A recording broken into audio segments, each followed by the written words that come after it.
Suppose the patient is going through surgery or some operation procedure into the hospital, so you can have access to register those things. You can have access to operation theater module also. You'll find it in the under transaction module.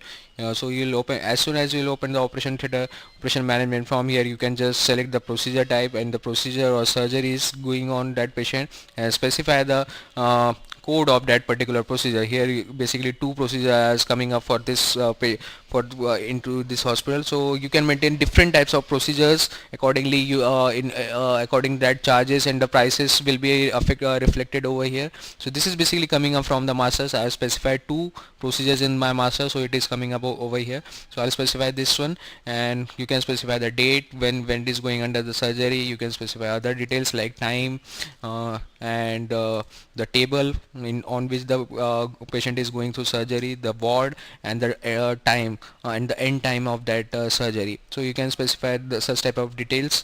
So I have specified in these details. Now in the patient information form, you can give the patient ID or the patient details on which the this operation procedure is going through, going out. So I'll select this patient called John D'Souza in our case. So I'll specify this thing. Now in this staff information section, you can select who is the doctor who is going to operate on this patient. So I'll select the employee ID. I'll select this doctor. So this is the cardiologist I have selected. So system is showing you only the cardiologist as you have filtered so employee type as cardiology. Now I'll select the price list for this, so that what are the charges for that particular doctor's operation. Now from here in the item list section, you can specify the different items going to be needed in that particular procedure or operation procedure or in that surgery. So I'll select this as we are going to need the ventilator, so I'll select this as ventilator.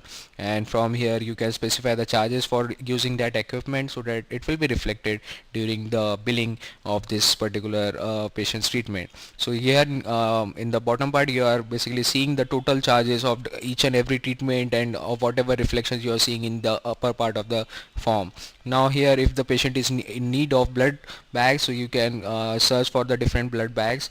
So as we are having the requirement of AB positive blood, so you can see the list of different blood groups available in your blood bank for only the AB positive group. So I'll select the AB positive group as a double bag, which is basically a 450 milliliter bag. So I'll select this, and it will be reflected over here.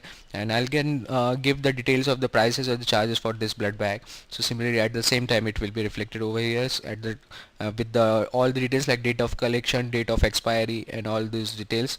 And I'll select it, and so that it will, and I'll issue it so that it will be issued to this patient. And after giving all these details, you can add it so that it will be added into the system, and it will be available for the patient's billing when the patient will go into the billing department. So this was the operation theater admin or OT management module.